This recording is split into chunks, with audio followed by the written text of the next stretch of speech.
নমস্কাৰ প্ৰিয় দৰ্শকসকল astro Shankar YouTube channel আৰু ফেচবুক পেজৰ মাজত সকলোকে পুনৰবাৰ নতুন এটা ভিডিঅ'লৈ আন্তৰিক স্বাগতম জনাইছোঁ। আজি ভিডিঅ'টো আপোনালোকৰ বাবে লৈ আহিছোঁ অসমীয়া শাওণ মাহ কেতিয়াৰ পৰা আৰম্ভ হ'ব বা এই বছৰৰ কেইটা সোমবাৰ পৰিছে সবিশেষ ভিডিঅ'টো আপোনালোকৰ মাজত লৈ আহিছোঁ। হিন্দী কেলেণ্ডাৰ অনুসৰি নহয় বা হিন্দী পঞ্জিকা অনুসৰি নহয়, আমি যিহেতু অসমীয়া আমাৰ অসমৰ নীতি নিয়মসমূহ কেনেকুৱা কি ধৰণে বা এই শাওণ মাহটো অসমীয়া মতে কেইটা সোমবাৰ পৰিছে কেতিয়াৰ পৰা আৰম্ভ হৈছে সবিশেষ ভিডিঅ'টো আপোনালোকৰ মাজত লৈ আহিছোঁ। গতিকে ভিডিঅ'টো আৰম্ভ কৰাৰ আগত সকলোলৈকে মোৰ ফালৰ পৰা সৰু এটা অনুৰোধ জনাইছোঁ। এতিয়ালৈকে যিসকলে মোৰ বা আমাৰ এষ্ট্ৰ শংকৰ ইউটিউব চেনেলটো ছাবস্ক্ৰাইব কৰা নাই, অনুগ্ৰহ কৰি আপোনালোকে ছাবস্ক্ৰাইব কৰিব, লাইক কৰিব, কমেণ্টছ কৰিব, লগৰ সকলোলৈকে আমাৰ ভিডিঅ'সমূহ আপোনালোকে যিমান পাৰে বেছিকৈ শ্বেয়াৰ কৰিব।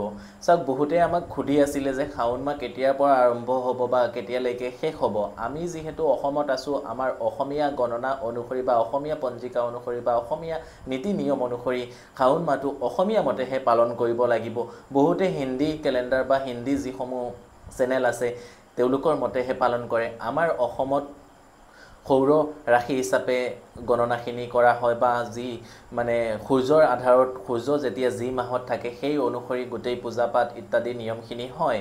গতিকে আমি সেই হিন্দী ভাষাৰ লোকসকলৰ বা হিন্দীভাষী লোকসকলৰ মতে কৰিলে সেইখিনি অকণমান বেয়া দেখায়। গতিকে আমি অসমীয়া হিচাপে অসমীয়া নীতি নিয়মেৰে অসমীয়া পৰম্পৰা অনুসৰি শাওণ মাহটো যদি আমি খুব ধুনীয়াকৈ ভালকৈ মানিব পাৰোঁ, তেতিয়াহ'লে নিশ্চয়কৈ আমি যিখিনি আমাৰ জীৱনত ঘটি থকা বিভিন্ন সমস্যাৰ পৰা বহুতখিনি পৰিত্ৰাণ পাব পাৰোঁ, যদিহে সেই মাহটো আমি খুব ধুনীয়াকৈ নিয়ম নিষ্ঠাৰ মাজেৰে পালন কৰি শিৱ বাবাক মানে সন্তুষ্ট কৰিব পাৰোঁ, তেখেতৰ পৰা বহুত সুফল আমি পাবলৈ সক্ষম হওঁ। তো ভিডিঅ'টো যিহেতু শিৱ বাবা ৰিলেটেড ভিডিঅ', অনুগ্ৰহ কৰি সকলোৱে হৰ হৰ মহাদেৱ ওম নমঃ শিৱায় বুলি কমেণ্ট কৰিবলৈ একেবাৰে নেপাহৰিব। আহক আমি দেৰি নকৰাকৈ মূল বিষয়বস্তুটোলৈ আগবাঢ়োঁ, অৰ্থাৎ শাওণ মাহ কেতিয়াৰ পৰা আৰম্ভ হ'ব আৰু কেতিয়ালৈকে শেষ হ'ব আৰু কেইটা সোমবাৰ পৰিছে, লগতে শাওণ মাহৰ আগৰ পৰাই আপোনালোকে কি ধৰণে প্ৰিপাৰেশ্যন কৰিব লাগিব বা ঘৰখনত কেনেকুৱা ধৰণৰ শিৱলিংগ আনিব লাগিব বা কি ধৰণে প্ৰতিষ্ঠা কৰিব লাগিব, সম্পূৰ্ণ ভালকৈ আপোনালোকক ধুনীয়াকৈ শাস্ত্ৰ সম্বন্ধীয়ভাৱে বুজাই দিবৰ কাৰণে চেষ্টা কৰি আছোঁ। গতিকে ভিডিঅ'টো অকণমান দীঘল হ'ব, অনুগ্ৰহ কৰি সকলোৱে সম্পূৰ্ণ ভিডিঅ'টো শেষলৈকে চাব।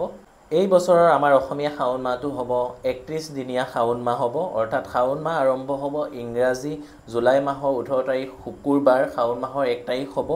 আৰু এই বছৰ শাওণ মাহ 31 দিনীয়া শাওণ মাহ আৰু প্ৰথম শাওণ মাহৰ 1 তাৰিখ জুলাই মাহৰ 18 তাৰিখ শুকুৰবাৰৰ পৰা শাওণ মাহ আৰম্ভ হ'ব আৰু 17 আগষ্ট 2025 31 শাওণ শেষ হ'ব, অৰ্থাৎ শাওণ মাহ শেষ হ'ব। গতিকে আমি 18 জুলাইৰ পৰা ইংৰাজী 17 আগষ্টলৈকে আমি শাওণ মাহটো পাইছোঁ। তাৰ মাজত আমি মাত্ৰ 4টা সোমবাৰহে পাম। গতিকে সেই 4টা সোমবাৰ কোন তাৰিখত পৰিছে মই আপোনালোকৰ মাজত জনাই দিবৰ কাৰণে চেষ্টা কৰি আছোঁ। শাওণ মাহৰ প্ৰথম সোমবাৰটো আমি পাম ইংৰাজী জুলাই মাহৰ 21 তাৰিখ আৰু শাওণ মাহৰ 4 তাৰিখ প্ৰথম সোমবাৰ পাম। গতিকে প্ৰথম সোমবাৰৰ কাৰণে সকলোৱে কেনেকৈ কি ধৰণে কি নিয়মে পূজা কৰিব লাগিব সেই বিষয়ে মই সম্পূৰ্ণ ভালকৈ আপোনালোকক ধুনীয়াকৈ বুজাই দিবৰ কাৰণে চেষ্টা কৰিম। এতিয়া মই আহিম শাওণ মাহৰ দ্বিতীয় সোমবাৰ হ'ব জুলাই মাহৰ 28 তাৰিখ আৰু শাওণ মাহৰ 11 তাৰিখ। তৃতীয় সোমবাৰ হ'ব শাওণ মাহৰ 18 তাৰিখ আৰু ইংৰাজী আগষ্ট মাহৰ 4 তাৰিখ। চতুৰ্থ সোমবাৰ হ'ব শাওণ মাহৰ 25 তাৰিখ ইংৰাজী আগষ্ট মাহৰ 11 তাৰিখ। গতিকে আমি অসমীয়া কেলেণ্ডাৰ মতে বা আমাৰ অসমীয়া জ্যোতিষ শাস্ত্ৰ বা অসমীয়া পঞ্জিকা অনুসৰি এই বছৰ মুঠতে আমি শাওণ মাহটোত 4টা সোমবাৰহে পাইছোঁ। হিন্দী ভাষাৰ লোকসকল বা হিন্দী ভাষীৰ লোকসকলৰ মতে আমি হয়তো 5টা সোমবাৰ পাম, কিন্তু আমি সেইখিনি মানিব নালাগে। আমি যিহেতু অসমীয়া নীতি নিয়মেৰে পৰম্পৰাৰে 4টা সোমবাৰ পাম, সেই 4টা সোমবাৰ আমি খুব ধুনীয়াকৈ বাবাৰ পূজা বা বাবাৰ কামত আমি নিয়োজিত কৰিব লাগিব। আৰু যিসকলে ভাবিছে শাওণ মাহটো সম্পূৰ্ণ এটা মাহ আপোনালোকে ব্ৰত ৰাখিব, তেতিয়াহ'লে আপোনালোকে ইংৰাজী মাহৰ 18 জুলাইৰ পৰা আপোনালোকে 17 আগষ্ট পৰ্যন্ত আপোনালোকে খুব ধুনীয়াকৈ নিয়ম নিষ্ঠাৰে যদি পালন কৰিব পাৰে, তেতিয়াহ'লে বাবাৰ পৰা বহুত বেছি আশীৰ্বাদসমূহ আপোনালোকে পাবলৈ সক্ষম হ'ব। এতিয়া মই ইংৰাজী ডেটসমূহ আপোনালোকক জনাই দিবৰ কাৰণে চেষ্টা কৰিছোঁ যে এই 18 জুলাইৰ পৰা 17 আগষ্টৰ ভিতৰত 4টা সোমবাৰ ইংৰাজী মাহৰ ডেটকেইটা জনাই দিবলৈ চেষ্টা কৰিছোঁ। 21/7/2025 প্ৰথম সোমবাৰ, 28/7/2025 দ্বিতীয় সোমবাৰ, 4/8/2025 তৃতীয় সোমবাৰ আৰু চতুৰ্থটো সোমবাৰ হৈছে 11/8/2025।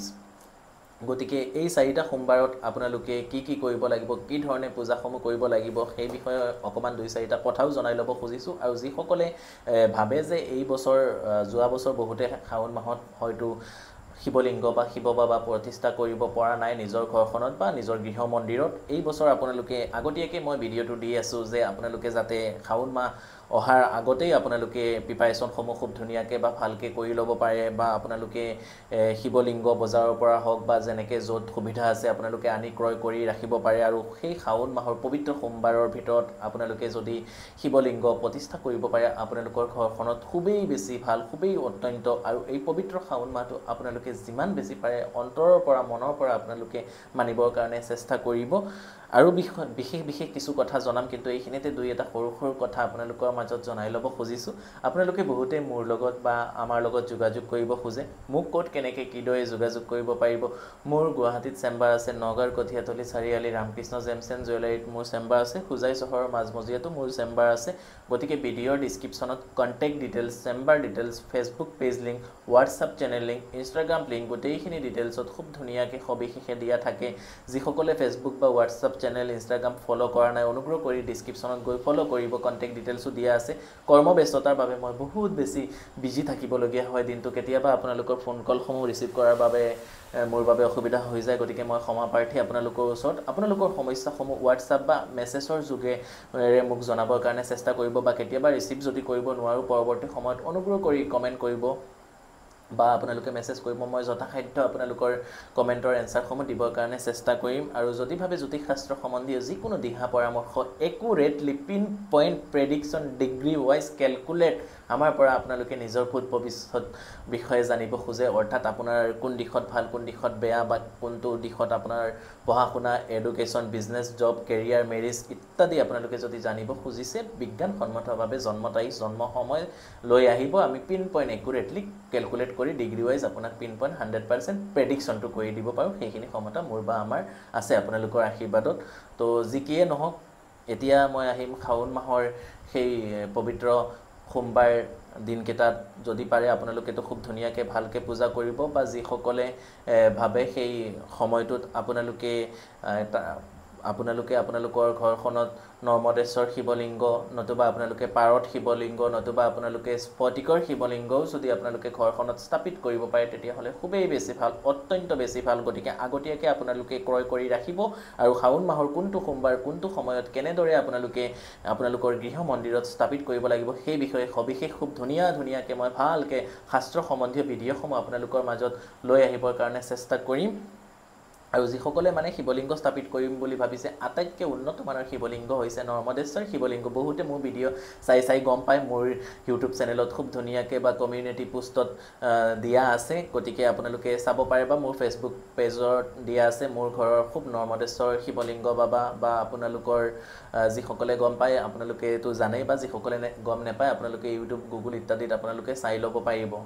তো যিসকলে ভাবে নিজৰ ঘৰখনত এই পবিত্ৰ শাওণ মাহত শিৱলিংগ এটা স্থাপিত কৰিম, একচুৱেলি আমাৰ প্ৰত্যেকজন হিন্দু সনাতনী ধৰ্মাৱলম্বী লোকসকলে, প্ৰত্যেকজন আমাৰ হিন্দু মানুহে প্ৰত্যেকৰ ঘৰত এটা শিৱলিংগ ৰাখিবৰ কাৰণে চেষ্টা কৰিব। যদি পাৰে চাব, বাস্তুসন্মতভাৱে আপোনালোকৰ ঘৰখনত যিখিনি সমস্যা হৈ থাকে বহুত আপোনালোকে নিবাৰণ পাব পাৰিব। যিখন ঘৰত শিৱলিংগ নাথাকে, শিৱপুৰাণ মতে বা আমাৰ হিন্দু সনাতন ধৰ্মাৱলম্বী লোকসকলৰ মতে, পৰম্পৰা মতে সেইখন ঘৰৰ উৰ্জা বা যিখিনি বাস্তু পজিটিভিটি সেইখিনি নাইকিয়া হৈ যায়। গতিকে আপোনালোকে অন্ততঃ কমপক্ষে নিজৰ ঘৰখনত এটা শিৱলিংগ স্থাপিত কৰিবৰ কাৰণে চেষ্টা কৰিব। যদি পাৰে নৰ্মদেশ্বৰ শিৱলিংগ, স্বয়ম্ভু শিৱলিংগ নৰ্মদা নৈত পোৱা যায়, সেই শিৱলিংগটো ঘৰখনত যদি স্থাপিত কৰিব পাৰে খুবেই বেছি ভাল। যদি নোৱাৰে আপোনালোকে পাৰত শিৱলিংগ, স্ফটিক শিৱলিংগ, বা একো যদি নোৱাৰে আপোনালোকে সাধাৰণ কোলা পাথৰৰ শিৱলিংগ আপোনালোকে নিজৰ ঘৰখনত স্থাপিত কৰিব। আৰু যদি নৰ্মদেশ্বৰ শিৱলিংগ স্থাপিত কৰে তেতিয়াহ'লে আপোনালোকে মানে পিঠটো যে শিৱলিংগটো বহায় সেই পিঠটো ৰূপৰ হ'ব লাগে। বহুতে গম পায়, আমাৰ ঘৰত বা মোৰ ঘৰত আছে, মই তথাপি